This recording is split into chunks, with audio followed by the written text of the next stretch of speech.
Yes, mbahaye ikaze kuri Panza Daily. Rero uyu munsi reka tuvuge ku makuru y'imyidagaduro ari gutrendinga hirya no hino. Rero uyu munsi abari intangiriro z'ucyumweru, reka tube tuvuga ibi byabereye muri weekend haba iki munsi abari ku wa mbere. Rero abari intangiriro za weekend haba hari byinshi byabereye muri weekend birimo ibitaramo, ibirimo dutendo twinshi. Reka rero tuvuge ku byaranze iyi weekend. Rero igitaramo kiri kuvugwa hirya no hino ni igitaramo bita ngo ni The Silver Gala, gitegurwa no bita Shelly Silver afatanyije na Shelly Silver Foundation yiwe.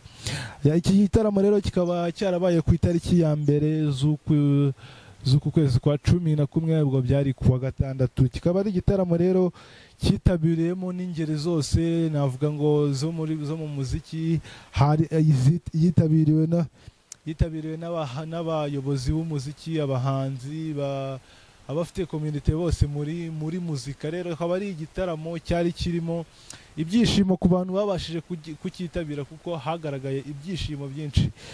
Iki gitaramo cyabonetsemo abahanzi benshi bagiye batandukanye, hari nko navuga ngo Butera Knowless, Juno Kizgenza, habonekamo bita ngo Loskana, Bwiza, ndetse n'abandi benshi, Ntore Masamba n'abandi benshi bagaragaye muri iki gitaramo cya Shelly Silver giteguwe ku nshuro yayo ya kabiri. Iki gitaramo akaba ari inshuro yayo ya kabiri giteguwe. Ubwa mbere cyabereye muri Kigali Convention Center, ubwa kabiri kikaba cyari kibereye hariya muri BK Arena, akaba ari inshuro ya kabiri cyari kibaye. Igitaramo rero n'ubundi mu musanzwe bari barateguye cyuko kizabera muri Kigali Convention, ariko biza kurangira atariho kibereye, baza kukijyana muri BK Arena ku mpamvu z'uko nyine habaye hatoya bashaka kwagura igitaramo. Iki gitaramo rero bimwe mu byakiranze, katuvuga ku bintu bigera muri 5 byakiranze, byagaragaje yuko iki gitaramo cyari na cyiza ku bantu bakitabiriye. Abantu benshi bakitabiriye banavuze yuko amafaranga yabo nubwo abari n'inkunga, ariko bavuze yuko batahombye, byari ibintu byiza cyane. Bimwe mu byakiranze rero hahembwemo abantu baje bambaye neza se, cyangwa hagati yo ku rwego rw'abagabo cyangwa se rw'abagore se. Akaba harahembwemo ku rwego rw'abagabo rero hari guhatanirwa uwo bita Kivumbi King, hari uwo bita Loskana, Juno Kizgenza, n'undi wita ngo ni Lee, n'abandi banyamideli benshi. Yes, iki gihembo rero cyangwa se igikombe kikaba cyarahawe uwo bita ngo ni Lee, waje wambaye neza mu myenda y'icyatsi isa neza cyane. Akaba ariwe waje kubasha kwegukana iki gihembo cy'umugabo waje wambaye neza mu birori bya The Silver Gala. Naho mu bagore bo hari guhatana uwo bita ngo ni Bwiza, hari hatana uwo bita Mutesi Jolly, Miss Naomi, ndetse n'abandi benshi.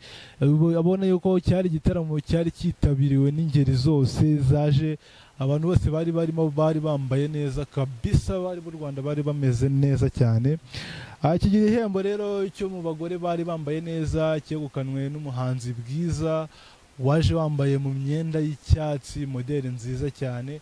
Akaba ari we wabashije kwegukana igikombe cy'umugore cyangwa umukobwa waje wambaye neza mu birori bya The Silver Gala. Mu tundi tuntu twabaye rero nuko haje gutaramirwa n'abantu benshi, dore yuko Shelly Silver nk'ibisanzwe kubera ikirori kiba ari n'iki, niwo ugomba kubanza gufungura igitaramo ngo abantu babanze bakisangemo. Akaba ari we rero watangije performance, anahereza ikaze abari bitabiriye icyo gitaramo. Performance rero zindi zabayemo ni performance y'uwo bita Butera Knowless, wakunze kugaruka ku ndirimbo ze za kera, kuko ngo Shelly Silver yamusabye yuko yaririmba indirimbo ze za kera, nka Nari Mari, ari nayo ndirimbo yasusurukije abantu cyane. Yes, akaza n'uwo bita Intore Masamba, akaza uwo bita Chris Easy, nawe yatanze performance nziza cyane. Azo bita Loskana wa performance imbere yuko agishoboye nubwo yavuye muri 155 EM ubu ngubu nyine akaba yarayivuyemo akaba atakiyibarizwamo. Yes, kandi mu tundi dushya twabonetsemo rero uwo bita ngo ni Mutesi Jolly Miss Rwanda 2016 yaje kugura umupira uhagaze miliyoni 1,500,000 by'amafaranga y'u Rwanda.